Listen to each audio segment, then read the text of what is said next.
হয়ে গেলাম আমার ইউটিউব চ্যানেলে আপনাদের সাথে যুক্ত এবং অভিনন্দন এবং ভালোবাসা দিয়ে সবসময় পরিচয় তুলে ধরি আমাদের এই ছোট্ট জীবনের কিছু কিছু কাহিনী।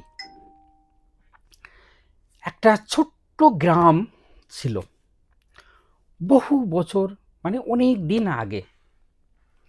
সেই গল্পগুলো কিছু কিছু সময় আমরা তুলে ধরতে চাই সোশ্যাল মিডিয়াতে। আপনার আমার পরিচয় হোক এই সোশ্যাল মিডিয়ার মাধ্যমে।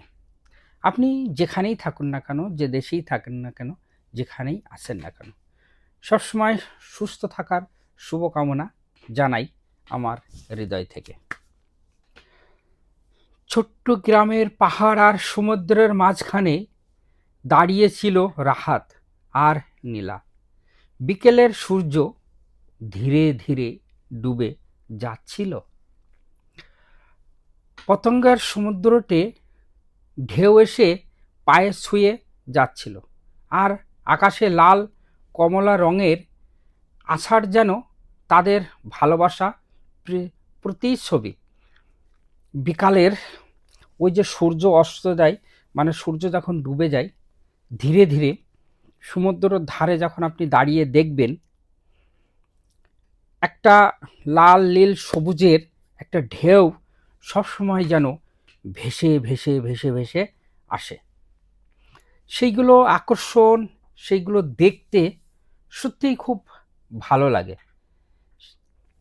আপনার যখন কোনো সময় হবে তখন কোনো এক সমুদ্রের ধারে কিংবা কোনো এক বিলের ধারে, যেখানে পানি কিংবা জল অনেক, বাতাসের ঢেউ ঢকমক ঢকমক করে আস্তে আস্তে ঢেউগুলো ভেসে আসছে, তখন অনুভব করবেন সেই সমুদ্রের ধারে বসে জীবনের একটা এনজয় এবং পরিচয় নতুনভাবে খুঁজে পাবেন।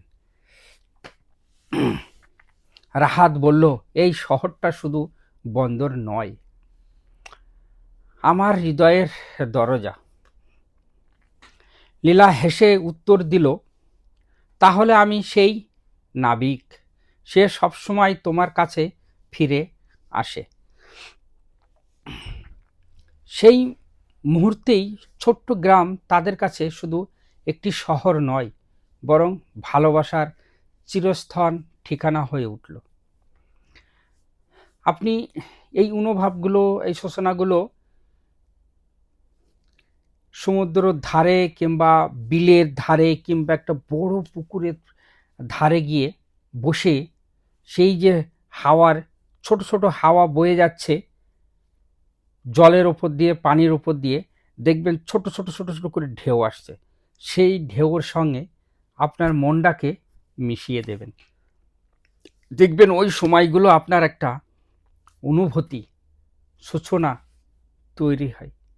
তাই আজকের গল্প, আজকের সূচনা এই পর্যন্তই।